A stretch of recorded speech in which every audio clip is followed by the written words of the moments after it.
আমাদের মেয়ে সুখের সন্ধানে পূর্ব বাংলার এক ছোট্ট গ্রামে পদ্মার তীরে বাস করত আমাদের মেয়ে কুসুম।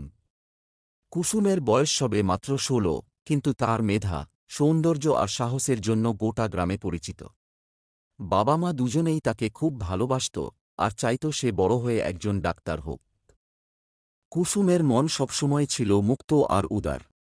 সে পড়াশোনার পাশাপাশি গ্রামের মানুষের সেবা করতে ভালোবাসত। গ্রামের মন্দিরের পাশে একটা ছোট্ট ক্লিনিক খুলে সেখানে সে গ্রামের মহিলাদের ও বাচ্চাদের চিকিৎসা করত।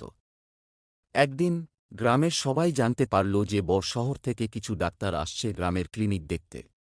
গ্রামের প্রধান কুসুমকে বলল, কুসুম, তুই আমাদের গ্রামের গর্ব, তোর কারণেই আমরা এত ভালো সেবা পাচ্ছি। ডাক্তারদের সামনে তুই আমাদের মুখপাত্র হবি। কুসুম সম্মতি জানাল। শহরের ডাক্তাররা এল এবং তারা ক্লিনিক দেখে মুগ্ধ হল। তারা কুসুমের সঙ্গে কথা বলে জানতে পারল তার স্বপ্নের কথা। আমি বড় হয়ে ডাক্তার হতে চাই, কুসুম বলল, যাতে আমি গ্রামের আরও মানুষের সেবা করতে পারি। ডাক্তাররা তাকে বলল, তুই আমাদের সঙ্গে শহরে চল। আমরা তোকে মেডিকেল কলেজে ভর্তি করাব। তুই পড়াশোনা কর, আমরা তোর খরচের দায়িত্ব নেব। কুসুমের বাবা মা প্রথমে দ্বিধায় পড়লেও মেয়ের মনের ইচ্ছার কথা ভেবে রাজি হয়ে গেল।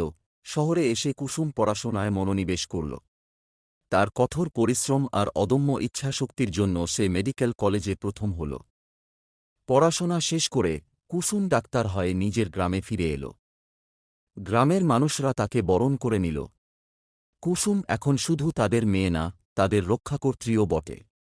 গ্রামের ক্লিনিক এখন একটি বড় হাসপাতাল হয়ে উঠল, যেখানে কুসুম প্রতিদিন গ্রামবাসীদের চিকিৎসা করত। কুসুমের এই অবদান গ্রামের মানুষের জীবনে আলো নিয়ে এল।